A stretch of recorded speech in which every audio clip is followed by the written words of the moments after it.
हमारा ये जो शरीर है ये कभी भी कुछ भी खा लेने के लिए नहीं है।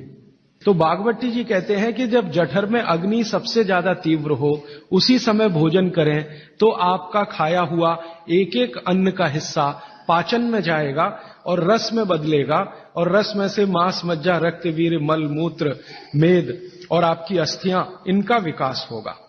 तो कभी भी कुछ ना खाएं। ये पद्धति भारत की नहीं है, ये यूरोप की है। यूरोप में डॉक्टर्स हैं, वो हमेशा कहते हैं कि थोड़ा थोड़ा खाते रहो, कभी भी खाते रहो।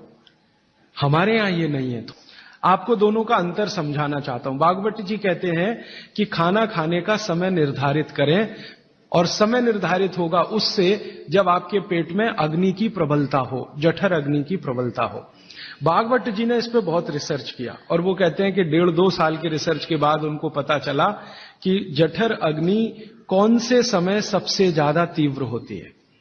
तो वो कहते हैं कि जब सूर्य का उदय होता है तो सूर्य के उदय होने से लगभग 2.5 घंटे तक जठर अग्नि सबसे ज्यादा तीव्र होती है। तो भागवत जी कहते हैं कि इस समय सबसे ज्यादा भोजन करें। वो तो एक जगह यहां तक कह देते हैं कि आप अगर संभव हो तो 9:30 बजे के अंदर ही लंच करें, माने ब्रेकफास्ट गायब।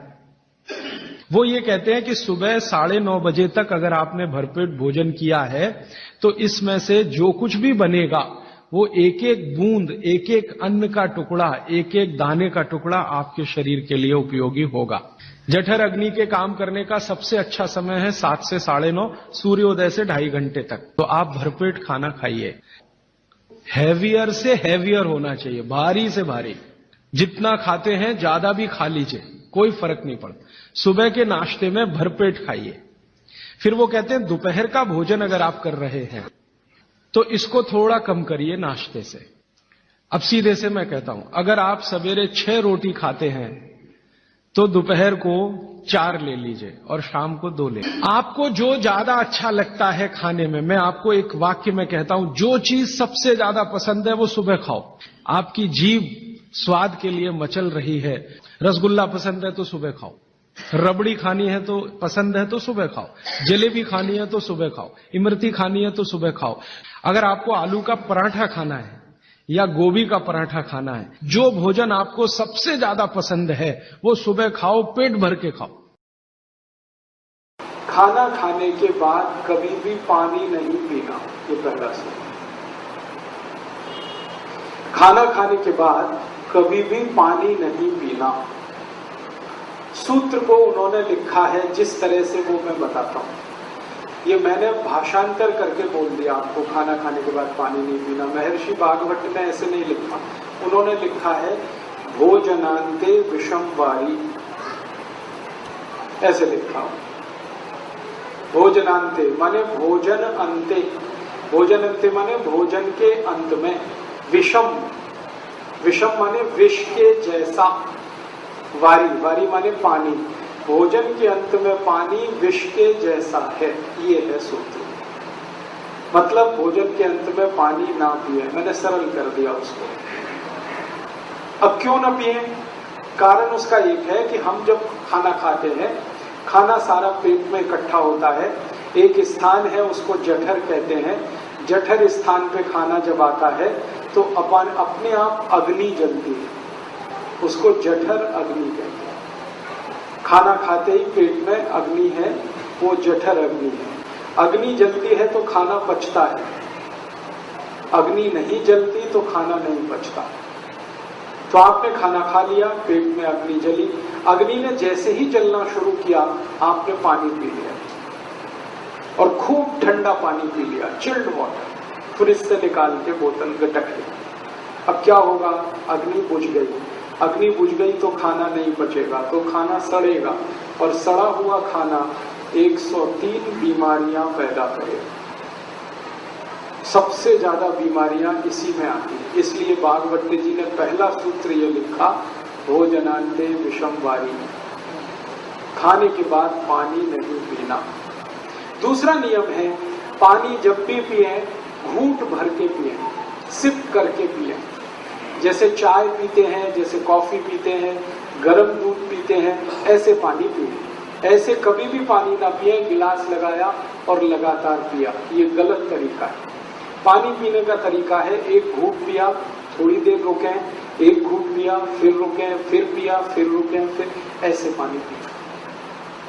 इसका क्या लाभ है? मुंह में आप जानते हैं लार बनती है, ये लार जो है ना पेट के तेजाब को शांत रखती है। पेट का जो तेजाब है ना वो एसिडिक है विज्ञान की भाषा, और मुंह की लार जो है वो एल्कलाइन है, क्षारीय है। तो ये क्षार है, यहाँ अम्ल है, अम्ल और क्षार मिले तो एक दूसरे को न्यूट्रल करते हैं। तो मुंह की लार बार बार पेट में जाए ताकि पेट का तेजाब शांत रहे, इसके लिए कहा गया घूंट घूंट पानी पिए, थोड़ा थोड़ा करके पानी पिए। ठीक है। आयुर्वेद में कहा जाता है कि जिनके पेट का अम्ल शांत रहता है, तेजाब शांत रहती है, उनको जिंदगी में रोग नहीं आते कभी।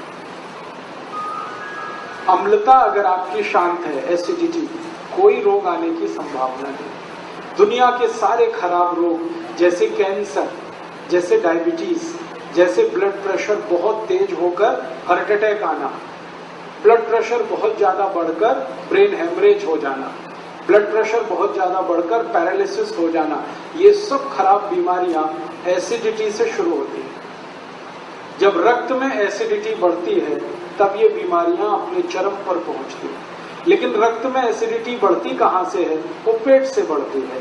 पेट में एसिडिटी कब बढ़ेगी?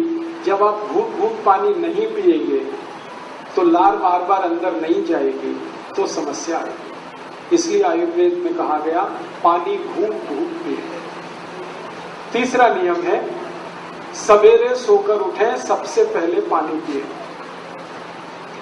वाम स्वामी जी का आपने सुना होगा व्याख्यान, तो उषा पान की बात वो करते हैं। उषा पान का मतलब यही है उठते ही पानी पीना। हालांकि उषा पान का सही अर्थ है सवेरे 4:30 बजे उठकर पानी पीना, क्योंकि उषा का वही समय है। अब दिल्ली वासियों के लिए मैं ये नहीं कह सकता कि वो सवेरे 4:30 बजे उठें, क्योंकि उनका 4:30 बजे उठना तब संभव है जब रात को 8 बजे सो जाए। 8 बजे दिल्ली में सोना तो स्वर्ग की बात है, कल्पना की बात है, संभव ही नहीं। इसलिए मैं कहता हूं जब उठें तो पहले पानी पिए। आपकी जब दिन हो जाए, जब सवेरा हो जाए, उठते ही पानी पिए, कम से कम 3 गिलास, बिना प्यास के, घूंट घूंट भर के। कोई कहेगा हमें प्यास नहीं लगती, तो भी पीना ही है, ये तो घूंट घूंट भर के।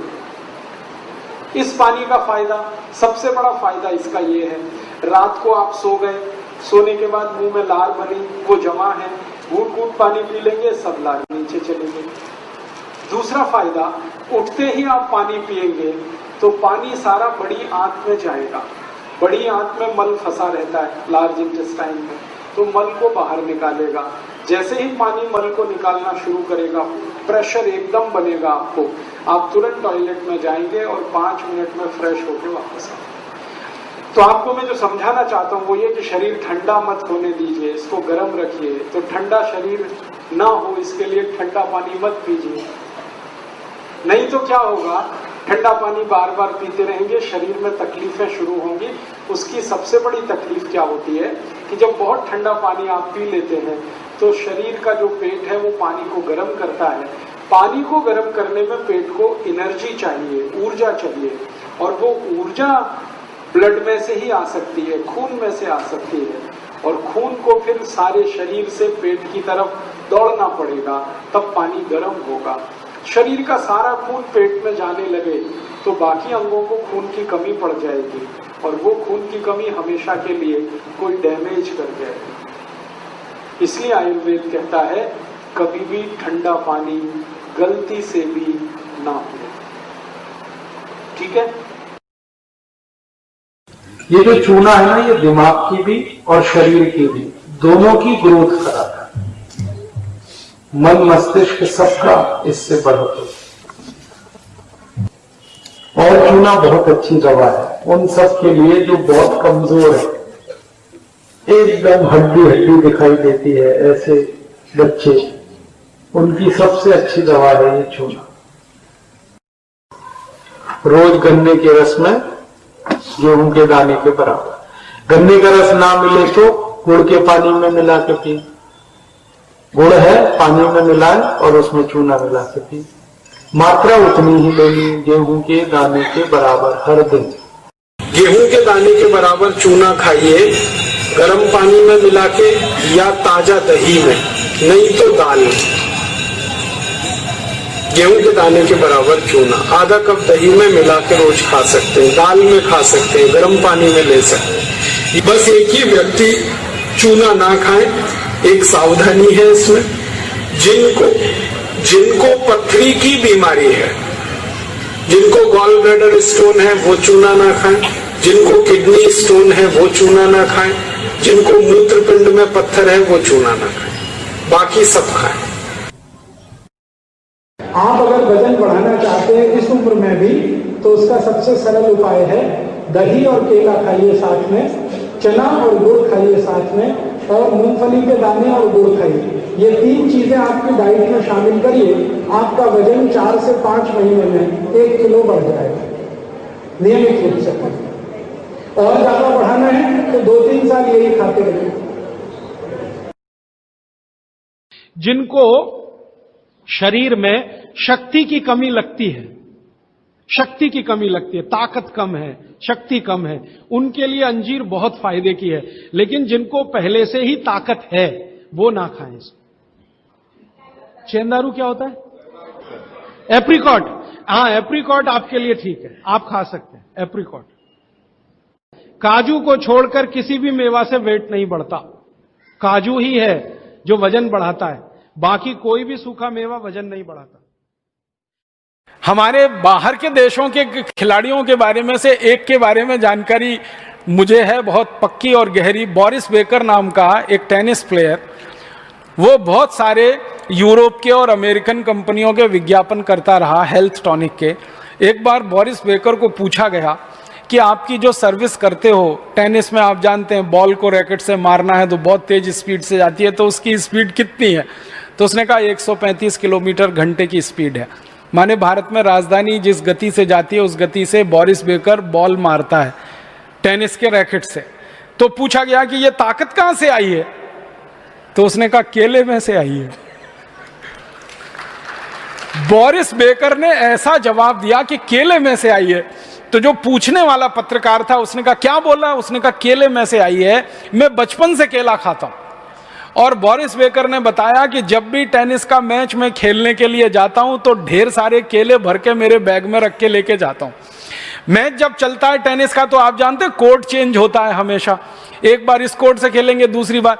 तो वो कहता है जो कोर्ट चेंज करने का समय उतने में मैं 2 केले खा लेता हूं, फिर खेलता हूं, फिर 2 केले खा लेता हूं, फिर खेलता हूं, फिर 2 केले खा लेता हूं। उन्होंने कहा ये ताकत तो केले में से आई है।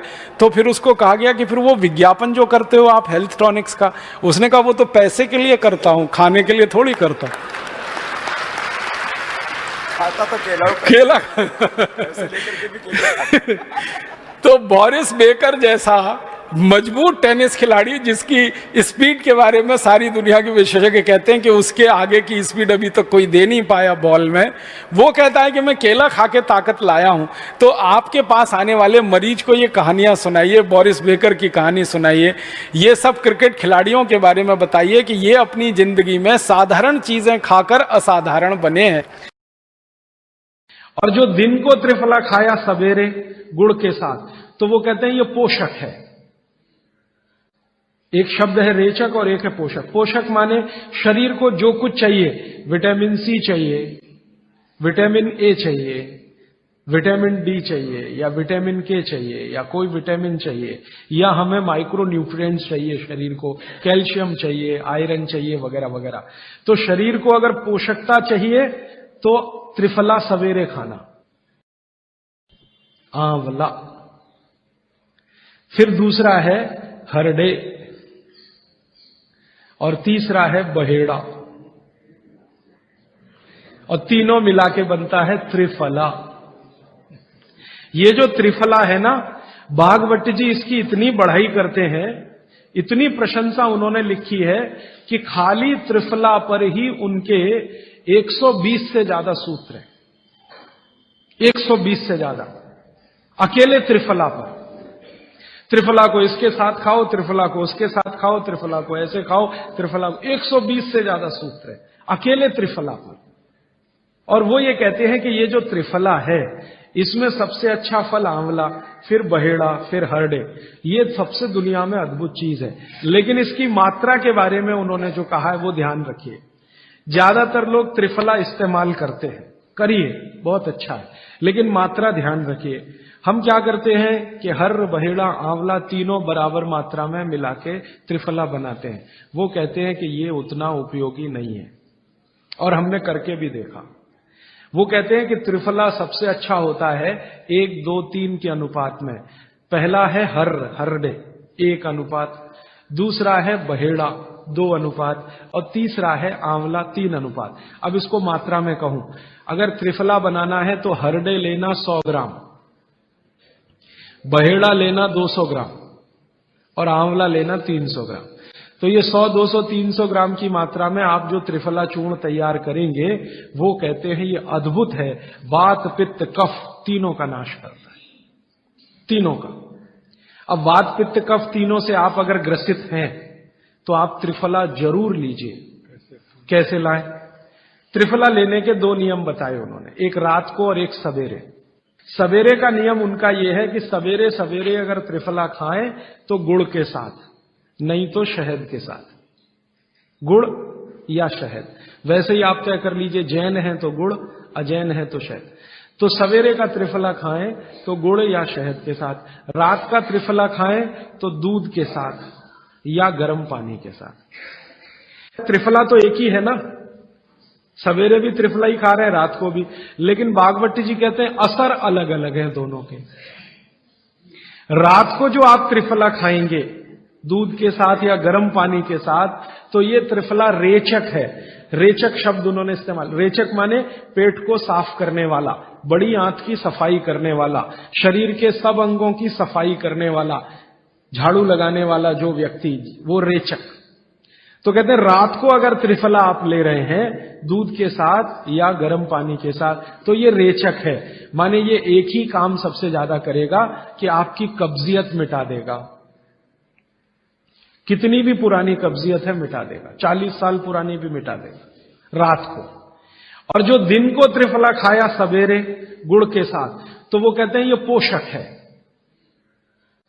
एक शब्द है रेचक और एक है पोषक। पोषक माने शरीर को जो कुछ चाहिए, विटामिन सी चाहिए, विटामिन ए चाहिए, विटामिन डी चाहिए, या विटामिन के चाहिए, या कोई विटामिन चाहिए, या हमें माइक्रो न्यूट्रिएंट्स चाहिए शरीर को, कैल्शियम चाहिए, आयरन चाहिए, वगैरह वगैरह।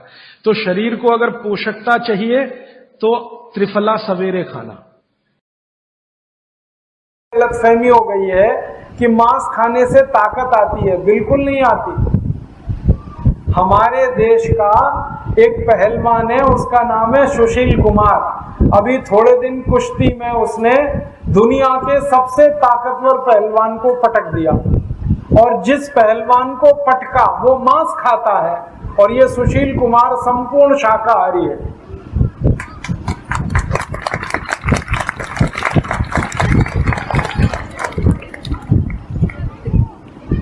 ये सुशील कुमार का भी इंटरव्यू आया टीवी पे, मैंने देखा। उसको पूछा गया कि तुम गए थे कुश्ती लड़ने रूस में, वहां तो ठंड बहुत पड़ती है, तो खाना क्या खाया? उसने कहा मेरी अम्मा से बनवा के ले गया था शाकाहारी खाना, वो ही खाया, दूध पिया और शाकाहारी खाना खाया, और दुनिया के सबसे मजबूत पहलवान को पटक दिया उसने। और अब सुशील कुमार विश्व चैंपियन है पूरी दुनिया में कुश्ती के पहलवानों। और ऐसे बहुत बड़े बड़े पहलवान हुए हैं जो एकदम शुद्ध शाकाहारी थे। तो आप ये गलतफहमी निकाल दो कि मांस खाने से ताकत आती है। अगर मांस में ताकत होती तो रूस का पहलवान जीतना चाहिए, क्योंकि वो मांस खाता है। सुशील कुमार हारना चाहिए क्योंकि वो तो शाकाहारी है, लेकिन सुशील कुमार जीता और मांस खाने वाला पहलवान हारा। मांस में कोई ताकत नहीं है, बल्कि मांस शरीर की ताकत को खत्म करता है। मत खाना ये मांस, छोड़ देना। भगवान ने ये शरीर बनाया है दाल चावल रोटी सब्जी सलाद फल आदि आदि खाने के लिए। और मांस खाने की हमें क्या जरूरत है जब हमारे पास खाने पीने के लिए इतना कुछ है।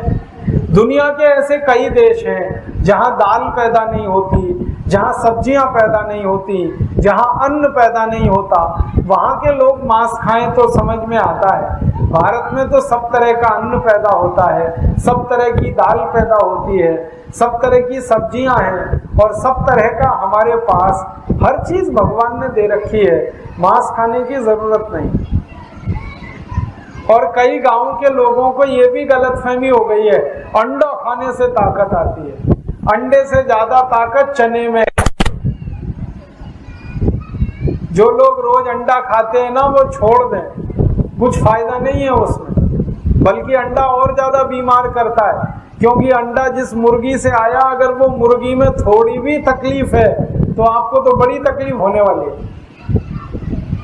तो आप बोलेंगे फिर क्या खाएं? चना खाओ, मूंगफली खाओ, गुड़ खाओ, मूंग की दाल खाओ, उड़द की दाल खाओ, चने की दाल खाओ, लौकी की सब्जी खाओ, ये सब ताकत देने वाली चीज है। केला खाओ, केले में जितनी ताकत है किसी में नहीं।